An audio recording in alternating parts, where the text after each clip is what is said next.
This green shakshuka is the perfect spring brunch. It's got all your greens, it's got your lovely runny eggs, and you serve it with buttery crostini. It starts with a ginormous bag of chopped kale. Now listen, if you do not like kale, do not worry. Skip it. You're going to use double the amount of spinach instead. So this kale, I'm just putting it in a big pot with a quarter cup of water so that I can steam it and get it really, really tender. This takes a lot longer than you think. Kale is, it's more like cabbage than spinach, so it takes a long time. Once it is wilted, then the spinach can go in. If you're only using spinach, this will obviously take a lot less time, but add in a whole bag of spinach. And then same thing, I'm going to just kind of shove it down into this big pot and let it steam so that it loses some of its volume. All right, give it a stir, get it nice and wilted. And then the final of the three greens is rocket or arugula. And I've got 4 cups of that, and that is going to go in, and it barely needs a minute. You almost just need to stir it in, and it'll kind of wilt on its own. So once these greens are all cooked, I'm going to drain them and rinse them in really cold water. Just drop them into your colander, run them under cold water, and then we're going to squeeze them out, and then we're going to chop them up, but that comes next. Okay, let's get this shakshuka started with 1 giant onion, which I'm going to chop up fairly finely. This is just going to be the base of the greens mixture, so I want it to be really, smaller than bite-sized for sure. So get that minced up.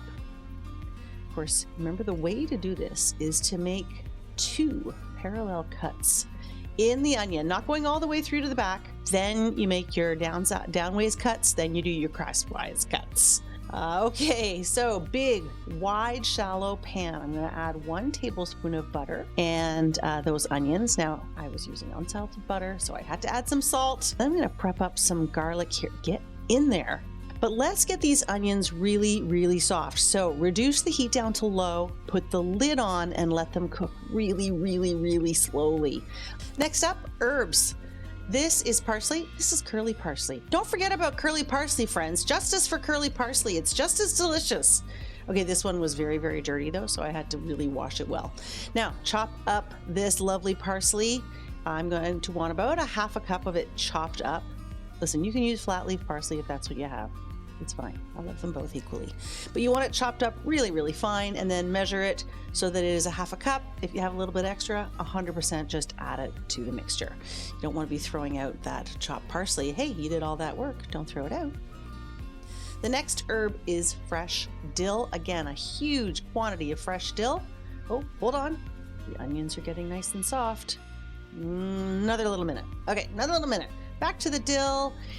If you find some dill has really big, thick stems, just pull those out. They're fine, but they just have to be chopped up a lot more finely, so it takes a bit more work. And then chop this up really finely. And again, I want about a half a cup. A little bit more is always a bonus. Into the bowl. All right, so now these onions, look at them. They are translucent, not golden. I'm really just getting these soft and buttery. Make a little space in the middle now. Add that 2nd tablespoon of butter, and that's where I'm going to add the garlic, so that garlic can get cooked up in the butter. Nobody wants to get left out when it comes to a butter bath. All right, another little round of salt. Get that all mixed up together. Give it a minute to just kind of fragrantify. Back to my greens here. So I've given them a quick squeeze. You don't have to worry too much about getting all the water out because that's going to happen next. Chop them up nice and fine and then add them to the pan with the onions and the garlic. Stir them all in. What we want to do here is get everything piping hot. That bowl full of herbs, that's the parsley and the dill, can get incorporated as well. It's a big mixture for a small pan, but you'll see why in a minute. Okay, give it a taste. It might need some more salt at this time. Don't over salt it though, because we do have another salty ingredient coming right up. Oh, not yet. Cliffhanger. Next up actually is the cream, because we need this to be a little bit saucy. It shouldn't be just like a dry mixture. It should have a little bit of lusciousness. So use whatever you got, 10%, 15%, 18%. I was using 35%. not gonna lie, because I'm using it for the dessert as well. So stir that all in. Again, we want this to get really, really, really hot.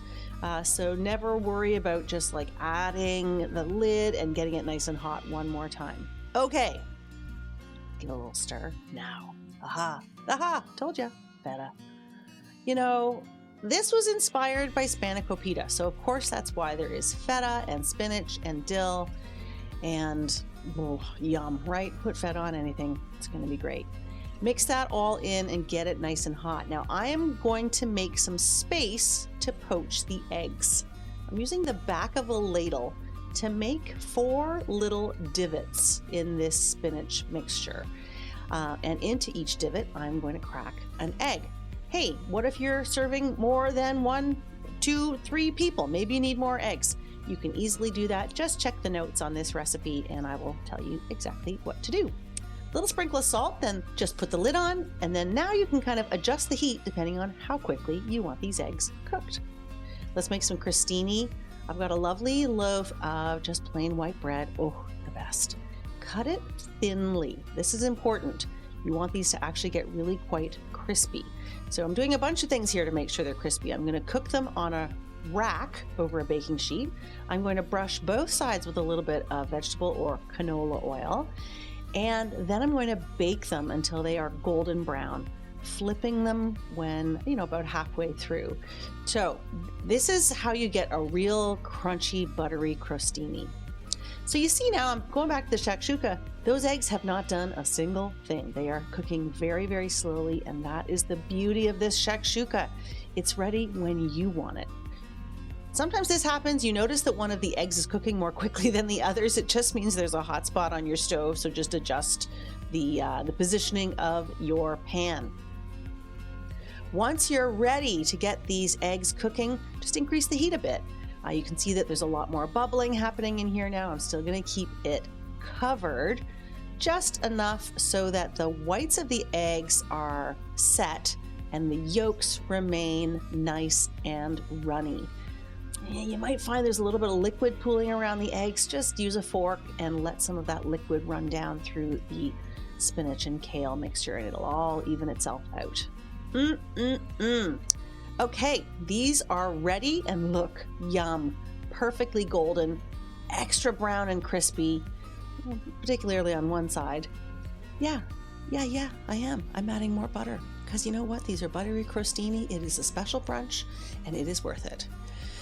So a little bit of pepper on top of each one of these eggs. Now in my family, this serves 4 people. Everybody gets an egg, but you're gonna have to decide how many eggs does each eater need in your family or whoever you're serving. Make sure to scoop it out carefully so that you don't break that yolk and serve a big pile of those feta lace greens with that runny egg, a little bit of dill on top, buttery crostini, a runny yolk, the feta, the greens, the dill, the buttery, a fantastic brunch. I hope you love it as much as I do.